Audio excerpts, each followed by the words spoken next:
Want to know how to access Best Buy on your PC or your laptop? Well, no worries. In this video, I'm going to show you an easy step-by-step guide on how you can do it easily in just under a minute. So let's get straight to it.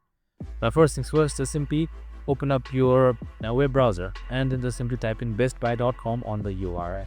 So if it's your first time logging in, you might have been asked to choose the country. So you can just simply select US or Canada according to your location.